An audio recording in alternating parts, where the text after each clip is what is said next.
Hello and welcome, I'm Arumba. Thank you for joining me. Let's play some more EU4 as the Pawnee. So some people have been asking me to look around the world a bit, and I think that's a pretty reasonable request. So let's do that. So Japan, somebody had also mentioned in comments that I should embargo Japan, which naturally, that is a genius maneuver. I don't know why I had not even, it just never even came across my mind. If we look in the Mexico trade node, they're applying all this pressure, all this trade power to like export trade. In fact, Japan's right here, 21% of the power of the node. We have huge amounts of trade power, so we could actually squelch like all of their trade power if I embargo them, which we should, because Japan's not even steering it. It's just 6.29 ducats are bleeding out in that way because of New Portugal and Florida. So we're going to. Why are we not collecting from trade? It's a good thing I'm looking at this. We must have had a guy got kicked out or something. So anyway, let's go ahead and rival Japan. And then, do we have a spare diplomat? I hope. We don't, but we have a spare colonist. We got one guy improving relations with Hungary and one guy improving relations with French Louisiana. Let's cancel that for the moment because I do want to do the embargo. And we also want to do something with our colonist. We only have the one colony right now. Any other spots that have the estuaries? There's one. Kind of nice if we could get one that actually borders, just so it would grow faster. Settler chance is very low here. It's going to take quite a few years to actually start up. Curious how this one's got a travel time of 601 days, where this is only 26. Jeez. I wonder why that is. Is it like a mountain or something? No, it just takes for freaking ever.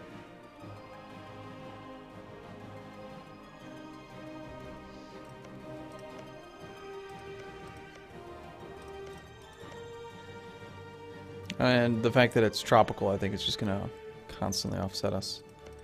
Alright, so we're just going to go straight to it then. And this colony must have completed, yes.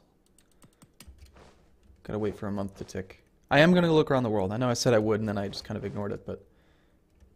Tick, get some morale. Thanks. What are you doing going that way? No, that's crazy. Just go here, there. Crazy bastards. Alright, let's look around the world a bit. So, yes. Russia is huge. They have, I think they're in second place for score. Yeah, they are. They're huge.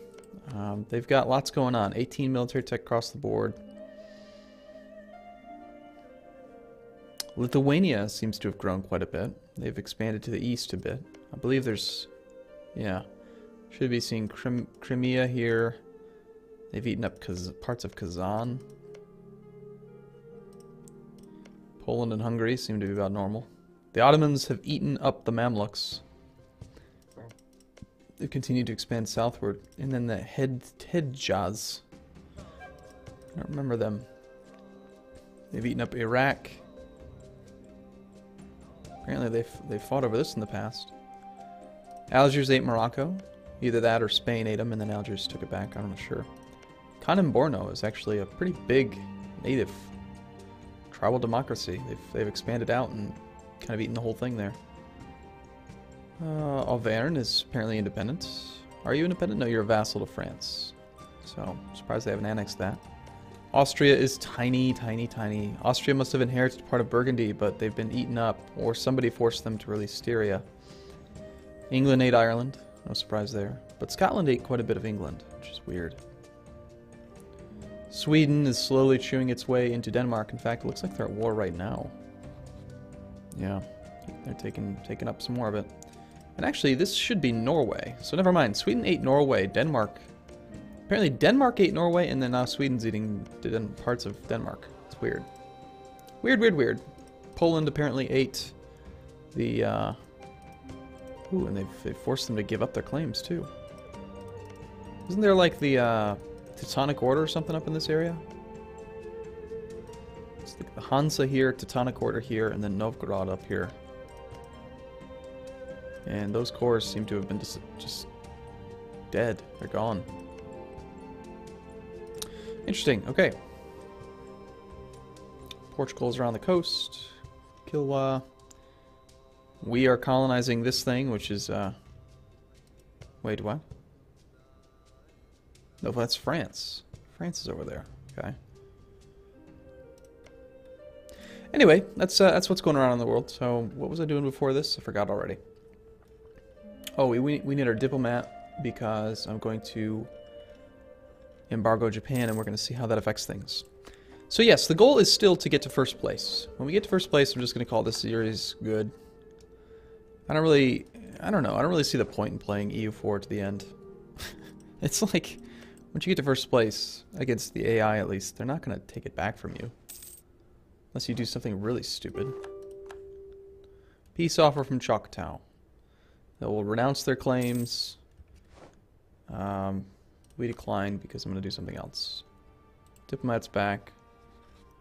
Issue embargo instantaneously. Now let's go check out a trade node. So, embargoed by the Pawnee, minus 42%. That cut into their trade power significantly. They had 205. They've also got trade efficiency at 15%, so... Yeah, we took out quite a bit. It doesn't really cost us anything. It helps out without giving us more trade power here. Since I just did it, we should see...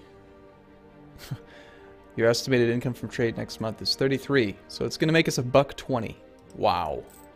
Wow, that's a lot of money. That's crazy. Alright, so what do we want from Choctaw? They were threatening my trade again.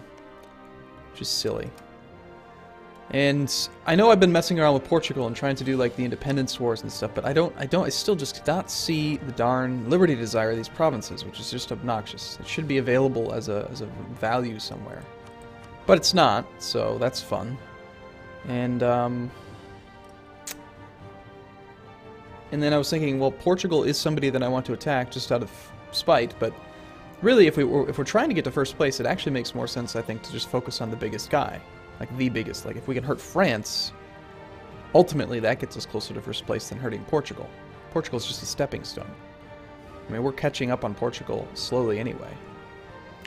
So we need to catch up on tech and somehow end up at war with France. France is allied with Hungary, Naples, and Savoy. And they have colonies over here that we might be able to get involved with. Let's look at the sphere of influence from France. Can we not see it from France's perspective? There we go. Yeah, French Louisiana, and then they've got land down here. Maybe we should try to colonize the Inca. Border France down here just so we can take it. That's actually just... they just started that. It's a colony.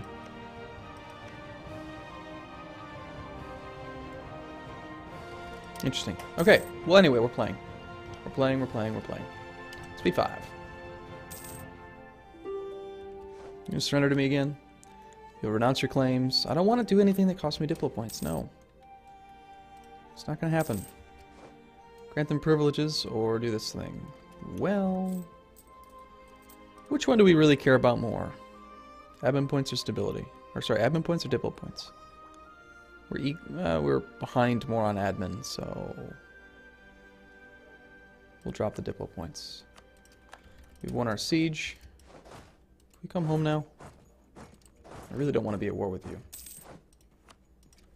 Choctaw, you are going to... we could make them release a nation. And then try to annex that guy. That does cost me Diplo points, though.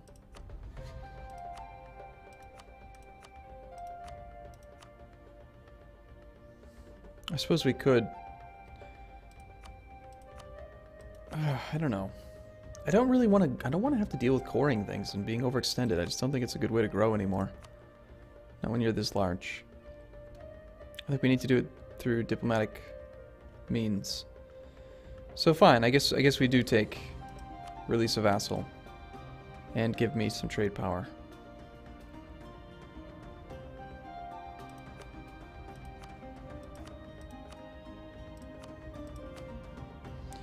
That'll work. Yeah, you can release the creek. And,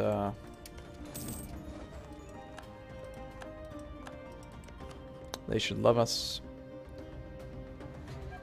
Is too technologically advanced. Okay. Kind of forgot about that. That's right. So we can't actually vassalize people over here because they're the wrong tech group. We need for them to become a different tech group. Whatever. I don't care. Not gonna mess with it.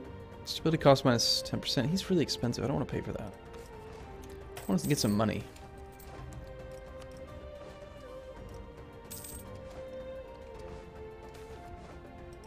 Nice. 3 points of stability. That never happens.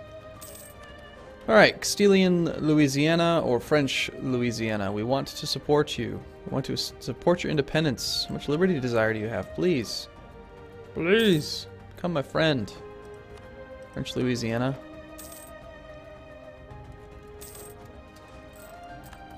Making 31 gold a month now. It's not bad. And we lost our inflation reduction guy, but it is going down because of our gold standard. So it'll go down over time. I'm wondering if it makes sense to actually just pay for it, though. Just get rid of it. Let's think 2% of 100. So we'd save 2 gold a month for 75 admin points. It's either that, or we save up the points for the next tech group, which is also pretty good. Or we could even pick up this National Bank, which would just bring it down on its own. That makes more sense, I think.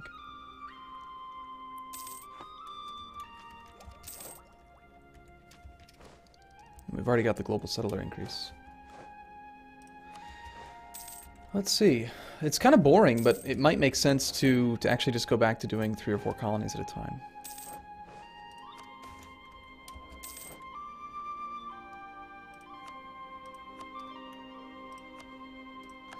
Definitely willing to pay for a level 1 guy. Ooh, a theologian. He usually gives you ideas. Or decisions that can be made. 35 bucks a month. Okay. Our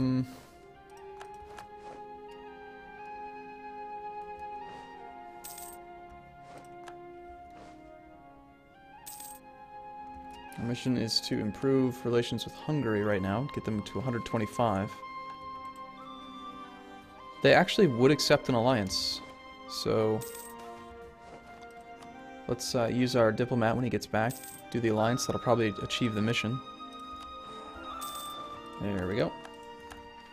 Colonize. Yep, we're going to take that one, definitely. Colonize. Wayo. Wayo. It's this one again. Alright. Let's take from the smaller colony. Recall.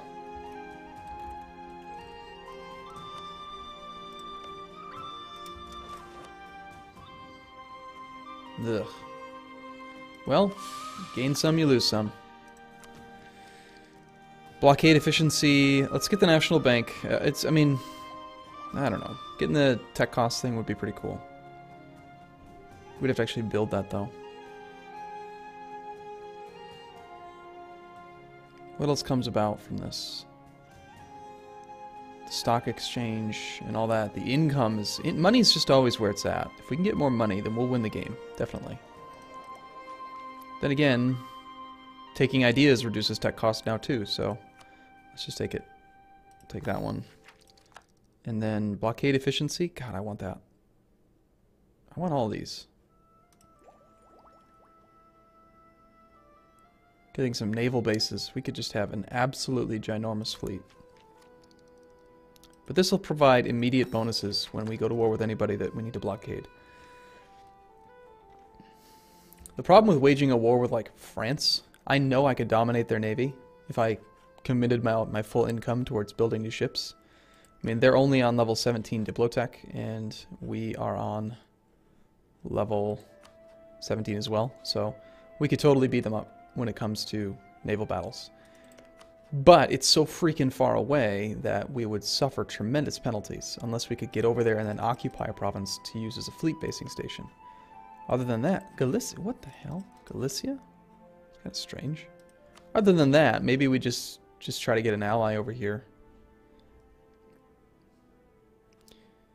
Noble Republic Galicia. Like, maybe we try to ally up with England. England is threatened by me, and England is not even They're not ahead of us in score. We actually moved up to 6th. We passed up Sweden. Sorry, Swedes. Where is England on this list? England's score is 333. Wow. England sucks. Jeez. That's really bad. But since they're scared of us, and they are enemies with Spain and Portugal,